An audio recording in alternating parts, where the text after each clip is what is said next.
guys, so இன்னைக்கு Sunday. இன்னைக்கு என்ன பண்ணோம்னா சிம்பிளாக சாம்பார் தான் பண்ணோம். அதுக்கு மெயின் ரீசன் வந்து லைக் நேற்றே சாப்பிட்டனால எதுவும் நான்வெஜ் சாப்பிட்ற இதே இல்லை, பட் ஸ்டில் எக் எடுத்துக்கிட்டோம். அண்ட் அதுக்கப்புறம் வந்து அம்மா சொல்லியிருந்தாங்க இன்னைக்கு கிருத்திகைன்னு சொல்லிட்டு, சரி ஓகே சாமி கும்பிடலான்னு டிசைட் பண்ணோம். ஸோ எக் சாப்பிட்டுட்டு வீடெல்லாம் க்ளீன் பண்ணிட்டு தான் கும்பிட்டோம். ஸோ வந்து நான் மேகி செஞ்சுருந்தேன் இன்னைக்கு ஸ்நாக்ஸ்க்கு. ஸோ இது வந்து ஒரு பாசிட்டிவ் எனர்ஜி கொடுக்கும் நமக்கு. நெக்ஸ்ட் வீக்கை வந்து நமக்கு பீஸ்ஃபுல்லாக ரன் பண்ணேன்.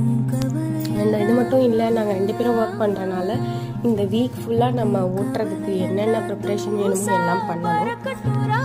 இந்த சண்டேவை விட்டுட்டோன்னா அப்புறம் நமக்கு ரொம்ப ட்ராஜடி ஆகிடும். ஸோ அவனையும் ஸ்கூலுக்கு அனுப்பணும். ஸோ எல்லா ப்ரிப்ரேஷனும் பண்ணிவிட்டு பீஸ்ஃபுல்லாக சாமி கும்பிட்டுட்டு நம்ம சண்டேவை முடிச்சிட்டோம். ஹோப் நீங்களும் நல்லா என்ஜாய் பண்ணியிருப்பீங்க வீக்கெண்டுன்னு நினைக்கிறேன். See you on another video. Bye.